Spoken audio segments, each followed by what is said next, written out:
Regain your financial freedom by grabbing the book 10 Commandments of Black Economic Power, an Amazon bestseller written by none other than Dr. Boyce Watkins. Grab the book now. Also, heating up summer 2023, B1 the movie, starring Dr. Claude Anderson, Madam President, and Riza Islam. Atlanta, Georgia, get ready. The All-Black National Convention is coming your way October 2023.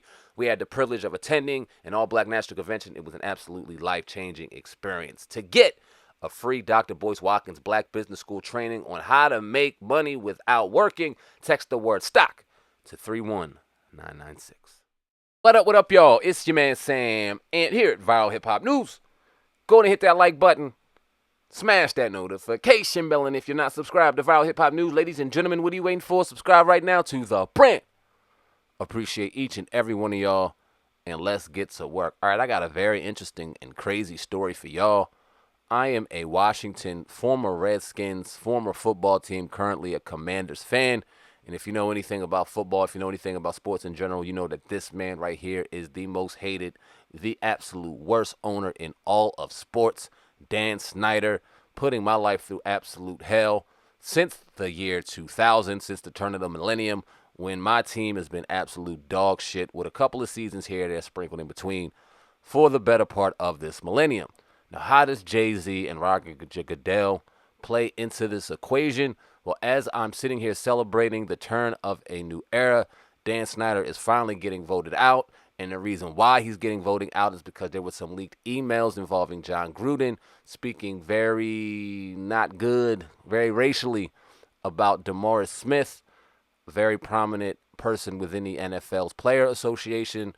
He also said some homophobic things, which ultimately was the reason he got axed out of Las Vegas as the Raiders head coach. So how does Jayz play into this equation, you ask? Well, back when Colin Kaepernick was blackballed from the NFL was being pointed at as a very racist organization. Ha, surprise to all of us, right?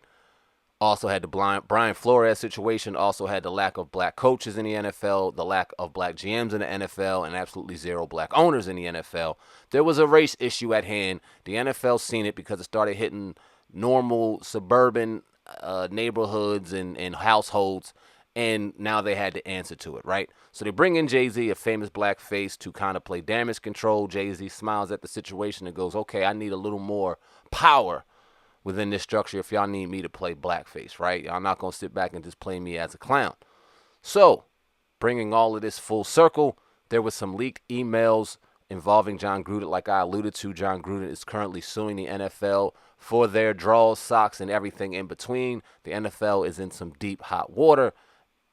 Dan Snyder's on his way out. So how does Jayz play a role in this? Well, it was those emails that got Jon Gruden fired from the Vegas Raiders. It was those emails that allegedly were the smoking gun in getting Dan Snyder taken out of owner of the Washington Commanders, thank God. And there was a lot of turmoil going on in the NFL, and a lot of people believe that Desiree Perez, I don't know what role she has within Roc Nation, but she's a very prominent role in Roc Nation, leaked these emails and turned the world upside down. I was listening to the Dominique Foxworth podcast. He was on there with Charlie Kravitz and Bomani Jones. I'm going to play the clip of them laying all of this out. Very professional, very dope. Stay tuned. Check that out. I'm going to come back on my 1-2 involving this whole situation. It is crazy. Y'all stay tuned. Enjoy the content. Let's go. In case you don't know, Roc Nation is Jay-Z's company. Yes. And so if you remember when the Kaepernick stuff was happening, many of us were very critical of the league because it's just openly doing racist stuff. And then we were also critical of them just trying to like slap a black face on this to solve it. But as you and I have talked about before, Charlie, they weren't trying to appeal to us. They were starting their problem with race had gotten so big that even like mainstream America, air quotes, who they normally are talking to, was like, oh, is the NFL racist? And how do you solve a perception problem about being racist? You go find a famous black dude and stand next to him. Yes. Now, in the conversations I'd had with people about this when this deal first went down, though, people were adamant. Roc Nation was trying to, like, somebody had bought a company that had the Super Bowl contract, like the Super Bowl halftime deal or whatever. And then it was like, oh, well, why don't we try to make something happen? I am not sure that they were smart enough to say, hey, Jay-Z, fix our problem. And somebody was like, hey, if Jay-Z and them are calling us about this other thing, what if he'll go do this, do this for us? And of course, Jay-Z was like, ha ha.